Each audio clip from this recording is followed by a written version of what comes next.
you will know when something is just not good for you, and you need to be able to then have the strength and courage to say no. I think that being able to say no is really the hardest part, and it's something that you have to practice. It's not anything that comes automatically. You have to practice just saying no. Hey guys, this is Anesu, aka Nyati Shonga. Hello, my name is Chido, aka Chizzy. Wagwan, Advocate Amanda here. Hi everyone, this is Kuda, aka Cooks. Hi, and welcome to As Told by Us, the podcast. This is a weekly podcast where 4 professional millennials discuss living in Zimbabwe and trying to figure life out. Someone once told us the grass is much greener on the other side. But from where we're standing, our grass is green. Subscribe, like, share, comment down below. Hi, everybody. So, we decided to have 2 listeners' choice episodes. So, this one comes to us from a Mr. Sean Rapanganwa. And his topic suggestion was, what exactly does it mean to be selfish with yourself? And when do you realize that it's a need? Aniesu, take it away. I guess first we'd have to sort of define what selfishness is, and then maybe go into being selfish. He said, what's selfish with yourself? With yourself. And when I think those are different. So my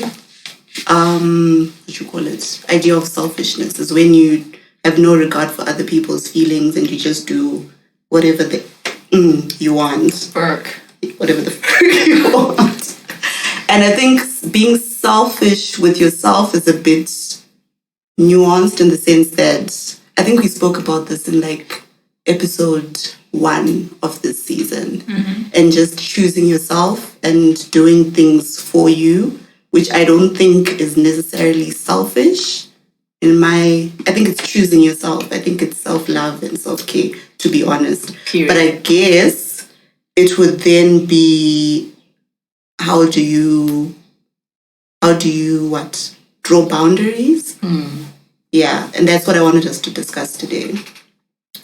So in terms of boundaries, it's a way of, I guess, just telling someone what your parameters are. So what are your limits? What are things that you feel you can and cannot do, your do's and don'ts and all of that. So I don't know, guys. Have you set boundaries, or are you still in the people-pleasing mode? Which I think Mr. Sean, you said Sean, right? I think that's what he's struggling with, being a people-pleaser versus being selfish with yourself. Are you recovering people-pleasers, or do I have to... Or you don't even know what that is. You could just be like naturally selfish, like bam, boss babe. I think my response to that is nuanced. The word of the day. In the sense that I don't think I'm a people pleaser. But there are certain people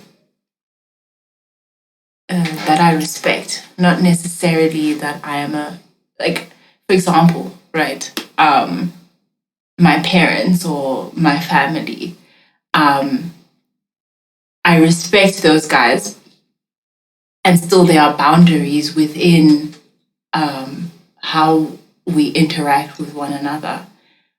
So I wouldn't necessarily say that like I'm a people pleaser, but those are the people that I respect. I don't know if that makes sense, or if I'm explaining it properly. What kind of people? Who people? What people? People. Everybody. No, but she's saying, look, I'm from what I'm understanding Chido to be saying, please correct me. You're saying you're not a people pleaser, but depends who's the people. Okay. I think now let me fix that. Right. So if it's like people who have who don't know me or whatever, those are the kind of people that like, okay, look, this is the line. You don't cross this line. Like you don't tell me nonsense, right? But for example, like my family, because I respect your opinion or whatever, I can accept, say, for example, being criticized, or I can accept when they say, you know what, you're fucking up there, or you're like, this is a bit iffy what you're doing. So I can accept those kind of people's opinions or whatever, not necessarily anyone else, if that makes sense. So with everybody else, yes, I have boundaries. I'm like, no, this is my decision. I'm doing this for myself. Yada yada yada. But then, like where family comes in, it's like I will take what you're saying on advisement. You know, that kind of thing. Yeah, I think it's that push and pull between I want the freedom to be able to do what I want, but I also have to have the understanding that I don't live alone in the world. I need to accommodate other people in my life and in my space. And I think, I don't know, it ties in with what we were saying in our last episode. I think as women, we have there's a greater expectation of you to mold yourself to your environment and to the needs of others over those of your own. So I think that's what the question, when he says being selfish with yourself, I think that's what he's saying to me. That's the sense that I'm getting, to say, at what point, where do you draw the line between me, and also not being just me? Because like selfish in itself is a word that has negative connotations. Usually it's not a good thing to be selfish. But then also at the same time, it's not a good thing to be so overly selfless that you become spineless. To a point, it's like, you know, who are you? And that balance is really hard. It's really hard. But I think it's important in the sense of not allowing other people to control you to the extent that you live for them. So I guess it's a journey. I can't say that I'm like 0% people please, and I think like what Chido was saying, that it's like a balance to say there's some people who do matter, to the extent that you might not do what you would have impulsively done, or even what you'd have wanted to do in consideration of another person. So I don't know. I think the concept of being selfish is a little bit un-African. But at the same time, our modern society kind of needs it, because at some point, you know, we're not living in a village and sharing fields of maize. We are running a household where you actually do need to do certain things for yourself to survive. But innately, we're not that kind of people. We live in communities. We live with other people. I think growing up with siblings, I've also sort of had that experience of life where nothing is really about you. You share everything because there's someone before you, there's someone after you. So yeah, it's a very difficult one. It's nuanced. I also just think sometimes it's really more of a question of cost benefit, in a sense of, similarly, if my mom tells me to do something, right? If it's something that I can accommodate, it might be going out of my way, but I can still do it. Happy days, right? If it's something that does not sit right with my spirit, then the answer is no. I'm so sorry. And this is obviously someone that I love and respect tremendously, but this just does not align with what I feel like doing, or it really then will cost me more to please you in this way than it will benefit me, right? And I think that's the same even at work, right?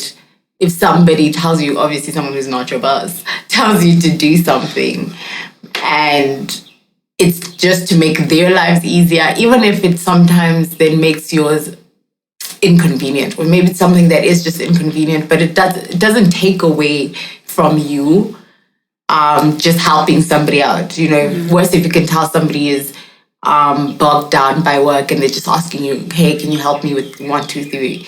You know, it's not pleasing. It's not people pleasing to, you know, be able to accommodate other people. But obviously, if you know that this is a situation that will cost you, whether you don't want to take on the commitment and you just don't have time for it and you can't take it on, then you shouldn't also feel pressure to take that on, you know. And even if it is your boss, sometimes with your boss you can have to say, hey, listen, I just don't have the capacity. I can't do that right now. I've got 5 other things that I need to get done today, and I'm so sorry, I can't take this. And obviously the pressure then comes with, oh my God, I said no to my boss. Oh my God, how are they going to feel about me? What are they going to say now? You know, or it's somebody senior, or, you know. But I think innately the whole point of people pleasing is for people to like you, but you kind of get to that point where you don't care if you like me or not. You know, I have to set those boundaries for myself, and at the end, I might end up disappointing you by taking on too much, or I might end up disappointing myself by being put in a situation that I should have never been in the first place. And then socially, it could look like I don't want to drink and all my friends are drinking and everybody's saying, oh, let's go out. And me, I don't want to. So I would rather just prefer to be at home. Does that mean I will not have any friends? Hey, if you guys are going to leave me because I don't feel like drinking, then I don't think you were my friends in the first place, you know? So I think it really is just an accommodation thing. What is it that I can take on? If it means going out, I can go out. I just don't have to drink if I don't feel like it. I can accommodate it in that way. But if I feel like the situation won't align, then I won't be able to do it. It's just a cost-benefit assessment, I think. I don't think there's anything wrong with putting yourself first and then just saying, listen, this is just not a situation I feel like being in. Yeah. I'd like to just say, in addition to it being a cost-benefit situation, I think it's also a wellness issue. I was having a conversation with a therapist the other day, and he was just basically talking about like how do you manage like your stress levels and all that kind of stuff. And he was like, you know, like the biggest thing is also like you need to be able to set boundaries with people around you. You should be able to say, look, no, I can't do this because maybe I'm not in the space to do it mentally, or taking on this will burden me even more, and it will what's the word? It'll bundle up into something bigger. So I feel like in addition to it being a cost-benefit issue, it's also a wellness thing. Like I think you need to know yourself and to know, okay, well, these are my limits. And I will do this, I will not do this because it will affect me in this way, mentally or whatever, and I'm not for it.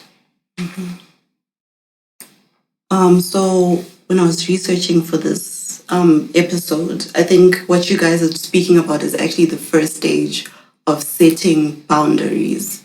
So for a recovering people pleaser, I think I'm a recovering people pleaser. I had a hard time, in my past, I've had a hard time saying no to things. like what Kuda was saying about if you're at work and you've also got your workload and you keep like taking on other things. I used to have the problem where I'd be like, it's okay, I can take it on and then burn out in the end and not have produced something that's like 100% me because I've just like spread myself thinly because I was so conscious of thinking, how would this affect the person who's asking me? Will they be upset with me? Will they never want to work with me? And all of that. So yeah, I'm a recovering one. So the first stage is knowing yourself and knowing your limits and boundaries.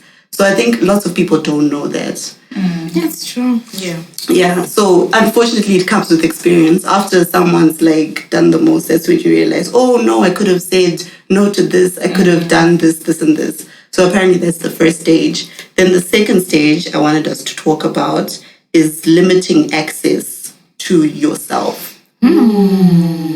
So like, I guess it goes with what he's saying, like when does it become a need to be selfish? When does it become like, I definitely need to be selfish in this situation? Let me jump in. I feel like, as Chip said, it's nuanced, but there's certain situations where, like, I just look at life as one. I look at what people's intentions are. If I feel like I'm being guilted into something or people are trying to make me feel bad about something which I know that I have pure intentions about, it's like, you gotta go. Like, I'm not going. I'll go, you gotta go. So, and I feel like I should get a bit better about how I cut off people, but then it's like, at the end of the day, like, if you're not serving the general purpose or not moving the same direction, like, what are we really doing? Like, especially like people from, for example, from varsity, right? I had like a lot of friends, we used to go out. Then it reached a point where I was like, look, I'm not about that right now. Right now I need to lock in on what I'm doing. And they were still caught up in their life and we just drifted apart. And we meet up and now it's like, I'm talking to strangers and it's fine because it's like, we're just not in the same place we were at this specific moment. Yeah. And I think that's okay with life, you know, be it friends, be it family, because people will generally like try sometimes to like guilt you into like, nah, but you should be doing this, like that. And sometimes it's more of like, they're scared, you know, and it's like, don't let your fear like interfere with what I'm doing here. So you need to go into your quiet corner, deal with that. Jeez. I do think though that limiting access to you is very important. I don't think everyone should be able to know everything about what's happening in your life and how you're moving. You know, I know that we use different languages for it, right? So obviously, as Africans, we'll say, if you tell people your stories, you will be witchcrafted. Witchcrafted, whatever. Bewitched. Right? Bewitched. That's the word. You will be bewitched, right? And that's not even where I'm stemming it from, right? I just think, if you're not African and you might be what, you might go, there's a difference between secrecy and privacy, right? Some things are private, some things are secret, some things you can allow people access to, right? I just think in general, as a general life thing, it's just important that some things you hold sacred and protect, right? It's so important, I think, to protect your peace, your energy, certain things that you're doing, particularly when they're at infancy stage. You know, if you're starting a business, not everybody has to know you're starting a business. If you are dating somebody, not everybody needs to know who you're dating, but also it doesn't mean you're keeping them a secret. You know, obviously if people find out, hey, that's cool, right? But like not this take videos and show an elbow type thing, right? But genuinely just keep the things about... Let the people be. Keep the things about your relationship private, right? Like not every time you have a fight, the whole Twitter must know. You know, it's things like that that I just feel like there's certain access and things that you must keep sacred, right? Because I think it's just important to protect that peace, protect your plans, protect especially things that are still growing, things that are still so new. You don't need everyone's opinions. You don't need everyone telling you don't do it, or, trying to give you, not every advice is good advice. So I do think that access to you, what you post, what you say, who you speak to, who you allow in that space is important.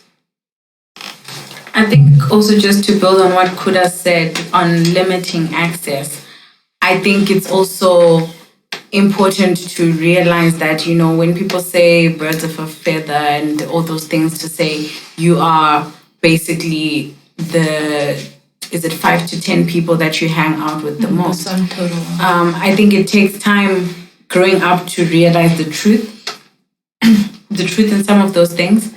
And I think that's why it becomes so important for you to be very careful and intentional about who and what you keep around you, what you keep close. Like what Kuda was saying, that you have to have discernment. There have to be things that are sacred.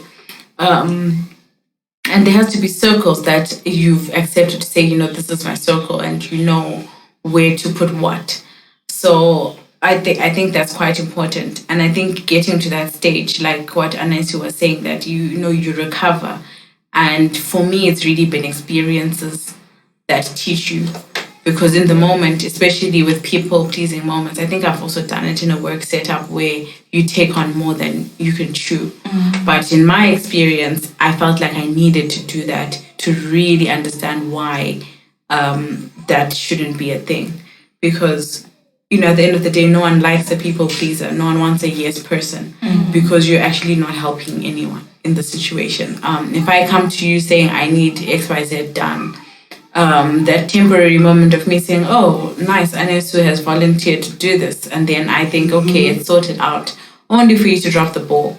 You've actually made the situation so much worse. And you actually gain respect from being able to put your foot down and say, I don't have the space for this. I don't have the time for this. I don't have the interest in this. And you say no. I found that a simple no can be respected. Depending on who you are. You also don't want to be that person where people know that anything, you just come with anything and then you're going to try it. And to me, that speaks to a void. You fill up a space where there's nothing there. And I think that's the most dangerous way to live your life, where you actually you've never sat down with yourself to say, who am I? What am I doing? What do I stand for? What do I believe in you? You've never picked a side.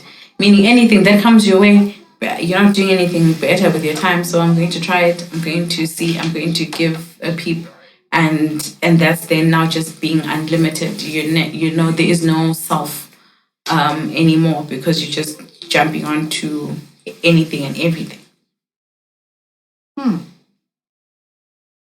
You agree? A point on limiting access, like what you were saying, Amanda, about having like an experience. So you then find like, okay, I'm in a friendship with this person and they speak to me a certain type of way. I've gone through all these steps I listed before. I now know my worth. I don't appreciate any of it, or whatever, right? And then I explain to that person, okay, this is my boundary. I don't appreciate it when you speak to me like this.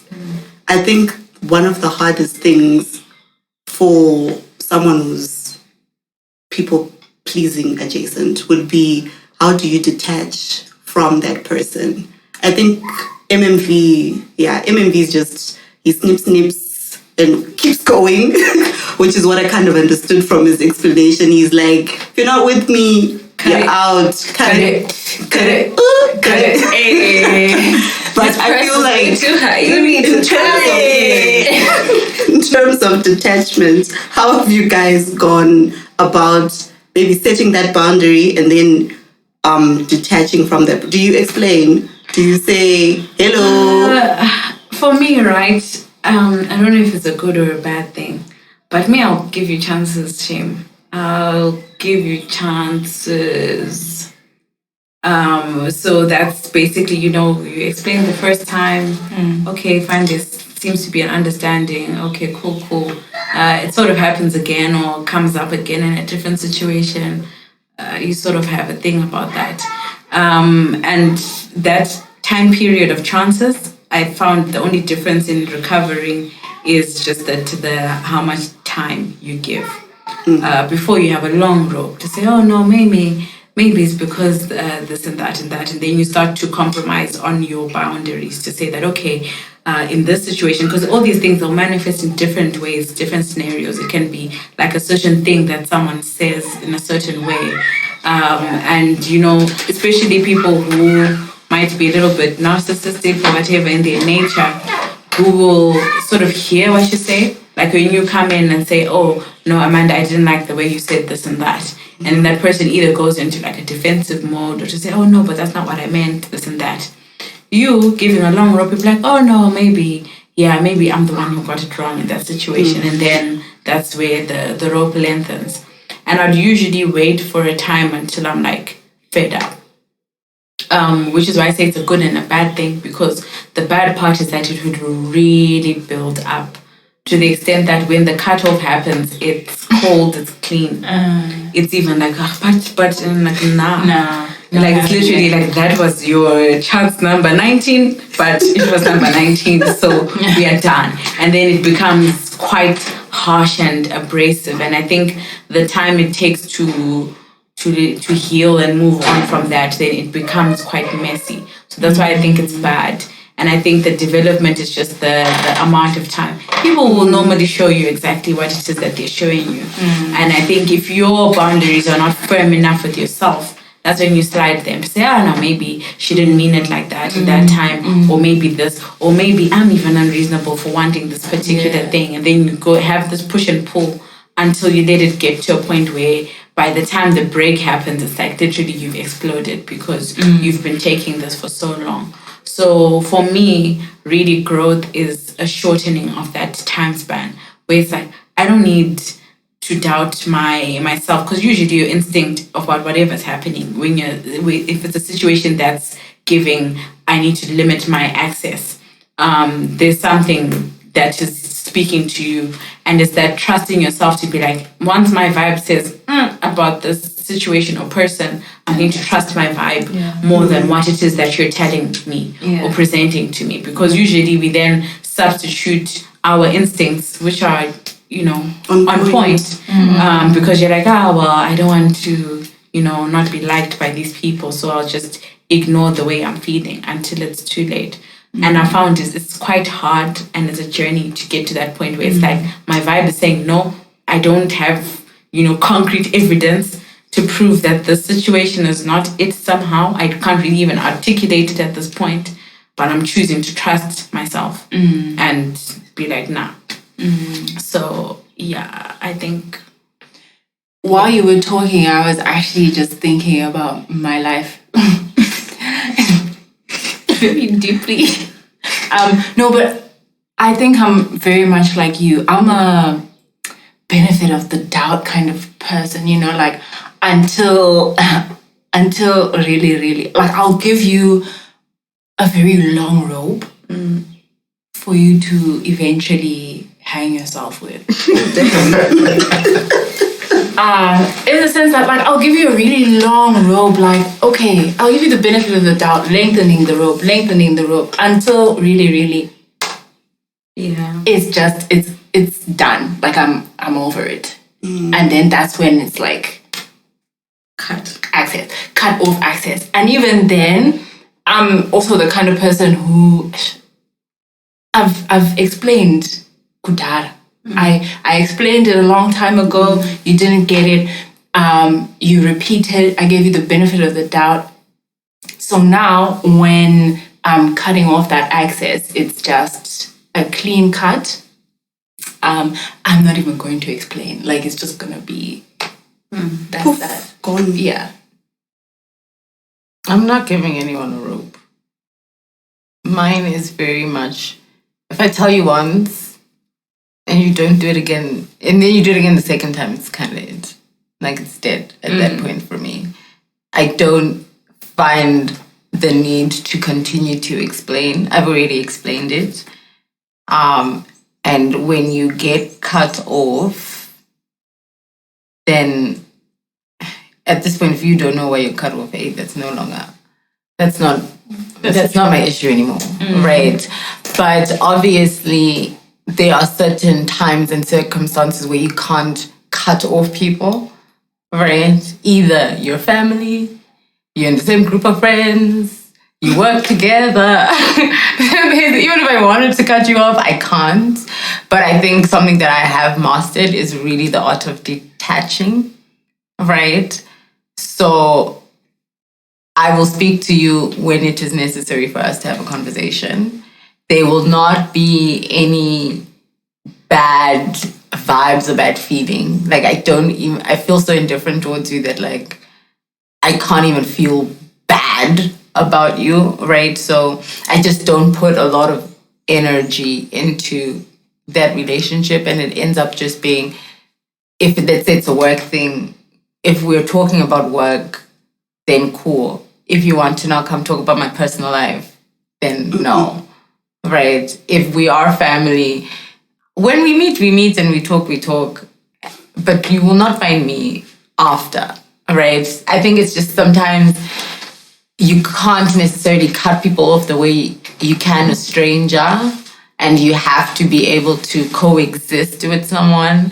But that also does not mean that me and that person need to be friends, or I need to share my life and grant you access to things that you have lost the privilege to access.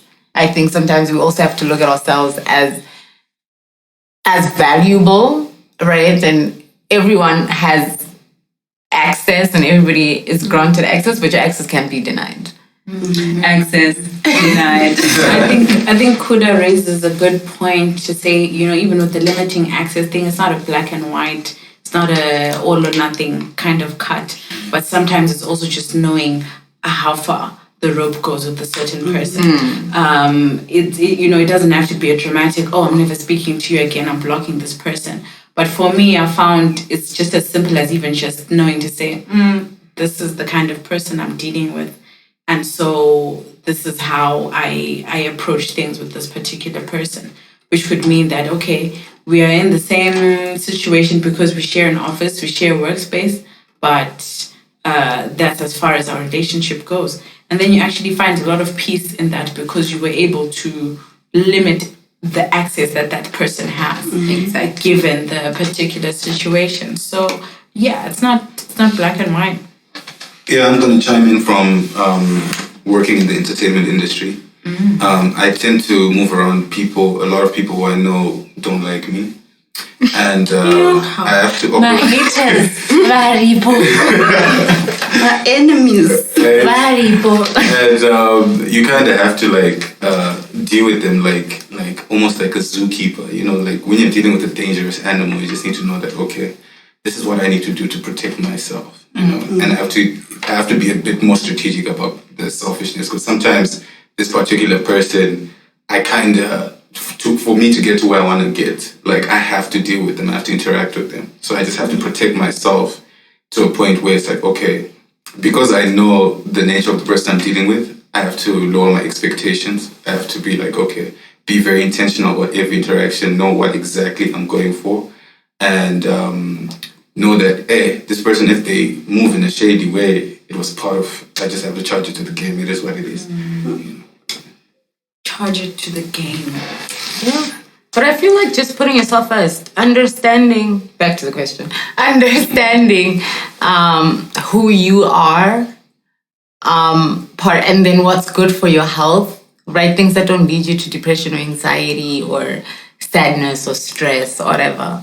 And then taking yourself out of that situation, like I said before, just doing a cost benefit. If it's something that you are able to accommodate and, there's no real reason to not do it, then yeah, of course. But if it's something that will really cost you and your wellness and your health and your peace, then definitely that's when you know. And I think you will know. You will know when something, there's no trigger, no one's has the same triggers, but I think instinctively you will know when something is just not good for you, and you need to be able to then have the strength and courage to say no. I think that being able to say no is really the hardest part, and it's something that you have to practice. It's not anything that comes automatically. You have to practice just saying no. Any closing? So is it like practicing saying no? Is it like in the mirror? No. Honestly, yes. Yeah. If it depends on where you are in your recovery scale. But if you're to that extent where you're not comfortable, say it to yourself sometimes. No, say it out loud. Get used to hearing it, because it's a big step, I think, for a lot of people. Especially if you now couple it with things like imposter syndrome and all that. We take for granted the ability to be able to stand up and say no. Maybe because you've been in a situation where you've never had that platform to be able to make decisions. You've never really had the space to explore that, and it's your first time in an environment that needs you to assert that. So if you need to practice in the mirror, practice in the mirror. No. No.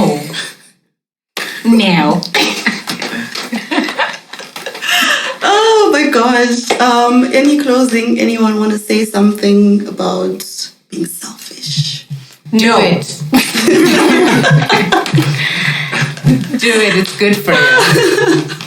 All right, guys, that's a wrap. I hope we actually helped Mr. our Sean. listener, Mr. Sean.